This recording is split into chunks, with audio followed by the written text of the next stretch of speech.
Hi, my name's Sarah and welcome to our Employable Careers and Cocktails podcast today. Today we have the lovely Jo with us. Before we start asking questions, Jo, I need to ask, what's your favourite cocktail?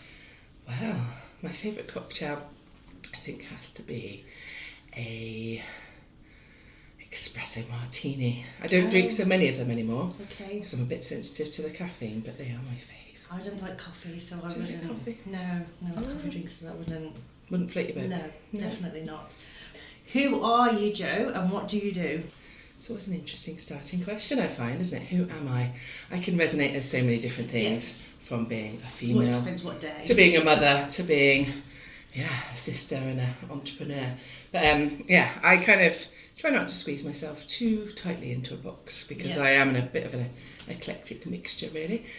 I think entrepreneur would be the category I would plonk myself into if I had to choose one. But my background's mostly been property investing, estate agency, lettings, and helping other people to be successful in property. So currently at the moment, I do quite a lot of mentoring, so helping people to start their property journey and build their portfolios, helping landlords to optimise their income.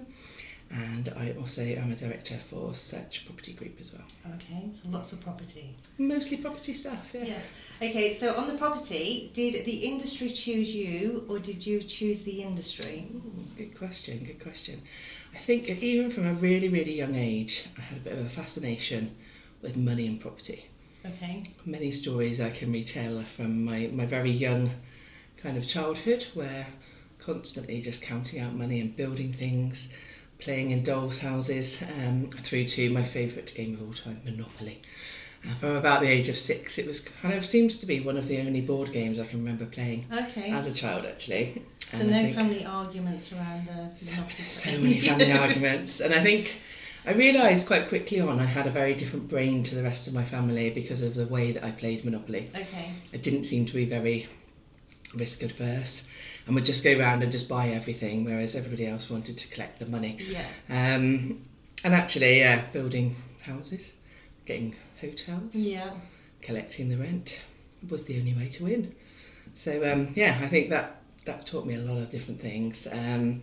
My first house that I bought, I was actually 18. Okay. Yeah, so I used my student loan. Right. So I went to Plymouth University. I was studying psychology, and I used my student loan to purchase my first house. But not on the alcohol that everybody else uses it for. Well, takeaways. I think obviously where you're saying about life choosing you, I found out I was pregnant at university. Right. Okay. Quite a big shock. Wasn't quite what I expected, but put my life journey, I think, on a very different path. So I didn't spend it on alcohol, drugs and rock and roll like everybody else did. Yeah. I was actually a bit more sensible with it and used it to secure a property and somewhere that I could obviously have a home for my daughter and myself and my partner at the time. But actually through going through that process of buying a property and searching for properties, I found a real passion for, I think I was just really nosy. Okay. I was really nosy. I loved going around looking at people's houses. And I bought my first house privately, so really understood the conveyancing process, and I did it up. I had a couple of lodgers as well, which helped pay the rent, and realised that actually I could live there pretty much for free. Did the property up and sold it about a year and a half later, and nearly doubled on money actually. Okay. So it was a really interesting experience very early on, to actually realise that property could make me more than my full-time job. So I thought actually I'd done a couple of other little jobs along the way, run a couple of companies within kind of the property sector, cleaning and things like that, but property soon was my passion. Property is the one. Okay, well I won't ask the next question because it was basically, where do you see yourself when you were at 16, where did you see yourself? Because obviously you've answered that. But is there anything you fancied maybe growing up younger that was a bit far out there, like the whole astronaut and ballerina sort of? Well, my younger years, well, I think I went through all of those like most people do. Yes. I think it's one of those questions that adults ask young children because it's a bit whimsical and it's a bit kind of, nobody really knows what they want to do when they're younger. I wanted to be an archaeologist. Oh, okay. then I decided I didn't have the patience for that. Yeah, lots of patience. Absolutely, but I like uncovering things and mystery and history. And then I wanted to be a pilot.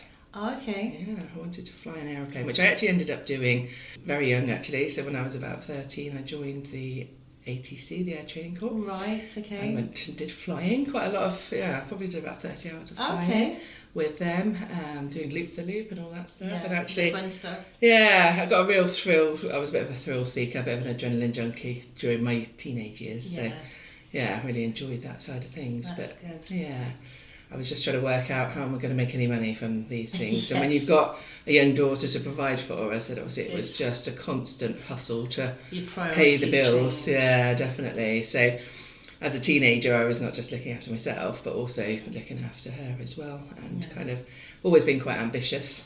I think actually, having multiple streams of income was really my my key takeaway from that. Yes. I always wanted to be the first female astronaut in space. Ooh. And I think when I was around about 14, that kind of was blown out of the water, and that was not going to be possible because somebody beat me to it. Oh, bless. That was kind so of it's the way, isn't it? Yeah. Okay. Dreams were shattered. Eh? They were by another female too. Really? Oh. She beat me to it. She beat you to it. She beat me to it. So what are the best bits about your job? Obviously you're very passionate about your property, but what are the best bits about your job? I think what I like about it is the daily change. I wake up not quite knowing what I'm going to be doing for the day. I'm not a massive fan of routine. I quite like the day-to-day kind of surprises that pop up and overcoming objections, finding solutions to things, and helping people. So again, my phone's always ringing, my messages are always popping in. I never quite know what's going to happen throughout the day, but I said I always try and turn every opportunity into something really cool that we can work for. So I like an eclectic work style.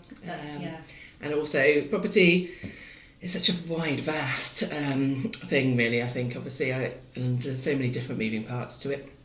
Some days I'm dealing with multi-million-pound investors looking at buying portfolios. The next minute I'm dealing with a gas leak at a serviced accommodation unit that we manage. So as I said, obviously there's so many different bits in there. Different elements. And I like being able to use my brain to solve these problems and make good things happen. Yes, that's good. Okay, so what advice would you give to somebody who's either starting out or transitioning careers? Ooh, good question. I think follow your heart. I think that's something really, really important. I see a lot of youngsters. I've got, as I said, kids of my own as well, looking at what they're going to do after school, what they're going to do after university, whether they're in a job which they're doing that they don't love or are not inspired by. And actually, you've got to listen to yourself. As I said, it's great to have expert advice or advice from friends and family. Yes. I think that's great, but you need to actually sit with it and try and look at what you actually want to do, because actually if you can find a job that doesn't feel like work, that's something that you really enjoy and you're passionate about, you'll have a much better fulfilled life, I think. It's half the battle of getting out of bed on a morning. It is, absolutely. And I'm not a morning person, so for me working in corporate I found so difficult because I was literally battling against it.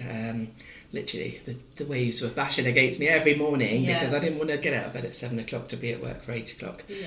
And actually I found having the flexibility, working self-employed or working obviously flexi hours, has been really beneficial for me.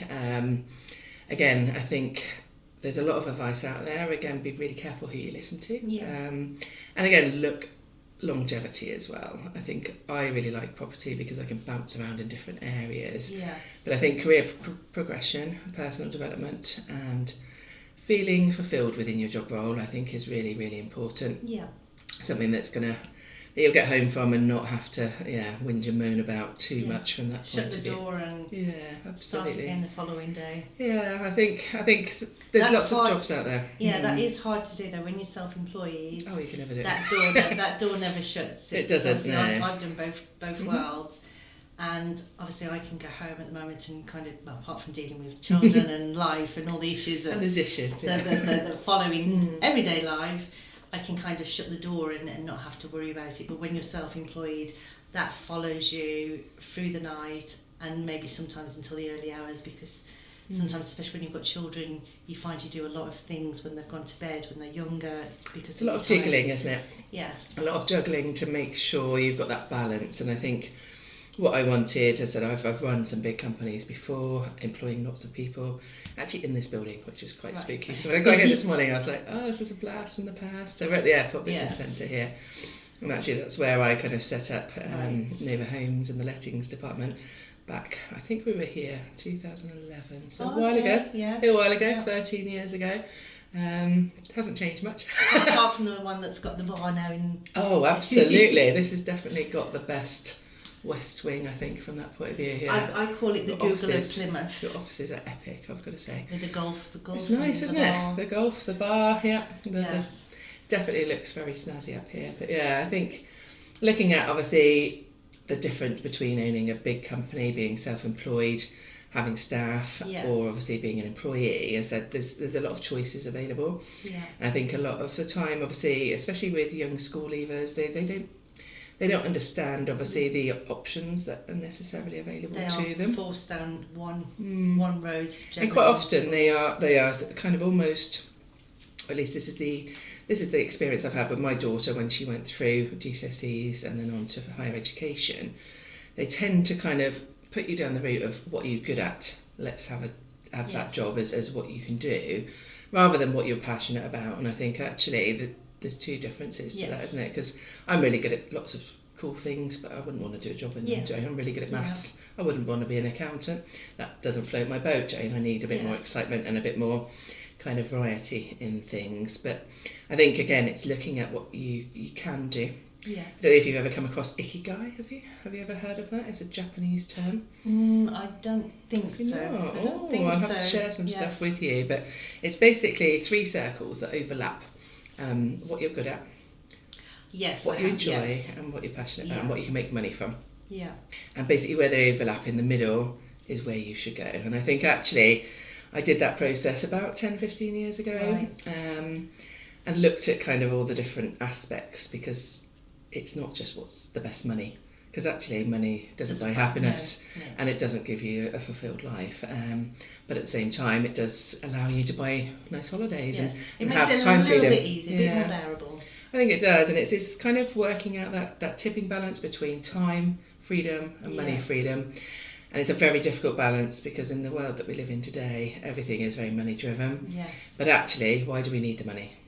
And that's what you've got to think about. Why do you need the money? What are you going to spend the money on? And actually, it's just giving you back your time, isn't it? So I said, if you are going to swap your time for money in a job, make sure you're doing it with one that's actually worthwhile, something that will help you grow, something that will progress your career and experience going forward. Yeah, no, that's good.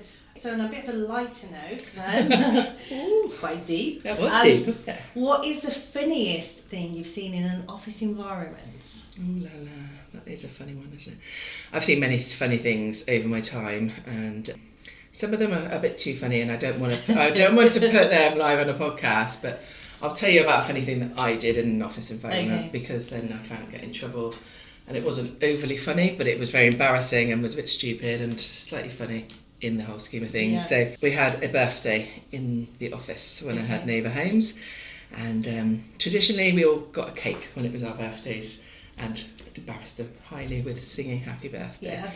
So as you do, so I bought this big cake, went over, lit it all up, and as I picked it up to carry it across the office, my hair, I've got quite long blonde hair, my hair literally dangled over these candles and went poof. I caught all my hair on fire. I was screaming, dropped the cake, thankfully on the table, so that was okay. But yeah, that was slightly funny, but slightly embarrassing, slightly scary. All of the things, all of the emotions. Everything all in one. They all laughed, thankfully, but ruined my hair slightly for a little while. But I had to have a new hairstyle. It was a very swanky looking new hairstyle, but yeah, that was quite amusing. I'm sure there's a technique where they actually burn. They burn it. Thankfully, it didn't sweep the whole lot off. You could have said it was a new trend. They never forgave me for that. I've got to say, it was something that was brought up every time we did candle lighting thereafter.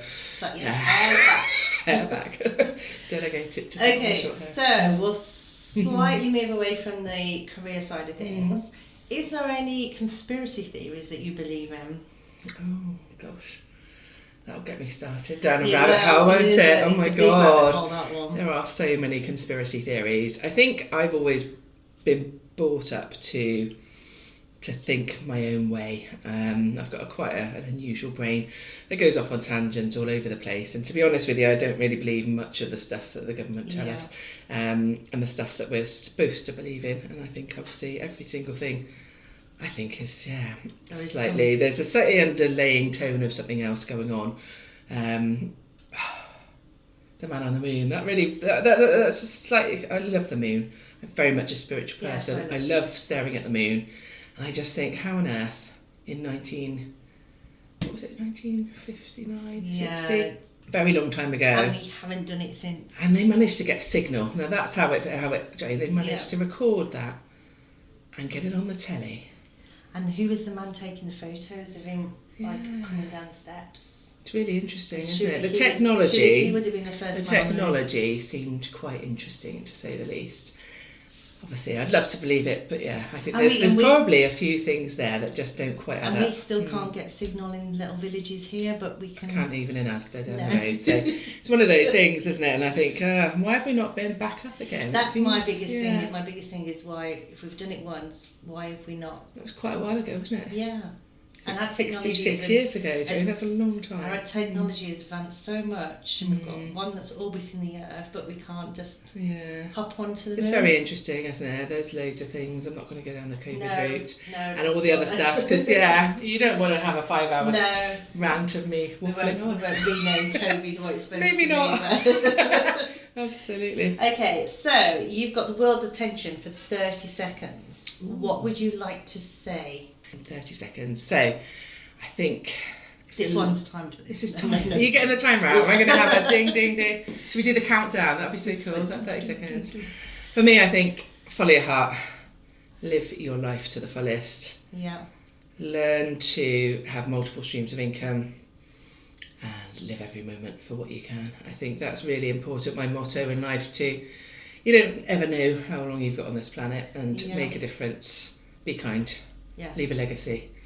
And live life on purpose. Yes. Yeah. I like the old Audrey Hepburn, that nothing is impossible. The word itself says I'm possible. I am possible, Yes. Absolutely. Very That's nice saying indeed. Love that. All right. If you could interview a famous person, dead or alive or both, who would it be and why? Dead or alive or both? Someone's dead and alive well, at the same you could time? do a dead... Well, you could do. That would on be their deathbed, That would be a cool interview. That would be really cool, wouldn't it? Absolutely. No, you can either do dead or alive, or a dead and alive. That'd be really interesting. Yeah. Is that making sense? I think it is. I'm going to choose someone that's dead, actually, because obviously alive, I could do that. I could just pick up the phone or send them a little message. Yes. I think anyone that I'd like to interview, probably be Albert Einstein. Okay. He gets a lot of attention even after he died a long time ago. Still. Sounds like he had a really crazy, awesome, funky brain. Yeah. And I would just really love to understand that a little bit more, and kind of some of the stuff that he came up with. Where it came from, where is it just random? How? And because he is the definition of a crazy scientist, really. Yeah, I think I'd probably would love to pick his brains a little bit. Certainly be interesting to see, obviously, all these years on, in a different society that we've got now, with the technology that we've got now, with all the thought processes and ideas that we've had since, obviously, some of his discoveries, what he thinks of the world and where it's gone from. Yes, that would be interesting. Yeah, I was listening to it on the radio earlier about someone who said that basically 100 years ago they did a poll of what it would be like in 100 years' time, and that was done in 1924, and some of the things they were talking about, obviously, how they thought life would have changed. Yeah. And it's mad, isn't it? I think, obviously, the last few years have really excelled massively, and I think technology, but also being open to different ideas, isn't it? I think, obviously, we stretch ourselves a lot more. Yeah. The internet connects us a lot more with people, and the world doesn't seem such a big place anymore, does it? No, it's very much shrunk, and especially we won't talk about COVID, but since COVID, we've realised, I think, as a society, that we can do anything from literally sitting on our bed with a telephone in our hand now, whereas we knew we could do that before, but obviously COVID had such an impact on the technology side of things that working from home and things like that as well. Video calls and Zoom, and actually the flexibility of it as well. Yeah. Isn't it? I still do forget that when I'm speaking to people on the other side of the world, there's a time difference. Yes. I mean, that's just crazy, isn't it? I'm ringing them up and they're like, Joe, it's 3 o'clock in the morning. You're like, oops. Whoops. Yeah, we've got quite a few landlords that are based in different parts of the world. Right. And yeah, I said I've still got to keep in my brain that, it's not you necessarily forget the same time zone. Yes. So, yeah, Okay. it's good. And last but not least, if you could have any superpower, what would it be? Ooh. Good one, good one. I think... There are lots. There's so many, isn't there? There are lots to pick. There are so many. Yeah. I'm in my brain, I'm thinking, starting to sound a bit like Jesus now. I think I would love to be able to heal people. Okay. I don't know why that's popped into my brain, because I was thinking about flying beforehand, but now... You want to heal people? I want to heal people. I've trained as doing Reiki and stuff like that, and obviously I love helping people, but again, The power of healing touch, hands. the healing hands. I think that would be a really nice thing to be able to do. That's cool. That's one that no one's actually got. There you go. That you've mentioned Absolutely. before. So Slightly different. It's probably Slightly not a different. superpower. Yeah, sounds a bit biblical, doesn't it? But I think actually the world needs healing, and I think actually a lot of the issues and the problems that we get in life, in work, in everything, comes down to self-love, healing ourselves. Totally. We've all got issues from growing up and bits and pieces, and if we can, be better Move past versions them. of ourselves, we can live an awesome Constant life. work in progress. That'd be nice, wouldn't it? Yeah. To feel myself too. Yes, just bring that on. Love that. You just Happy walk around with your days. hands now. Oh, absolutely. Yeah, no, that sounds cool. Okay, Joe, that's great. Thank you very much for joining us. Well, you're very welcome. It's been a Thank you, delight. and see you soon. Thanks for the cocktail. Cheers. Cheers.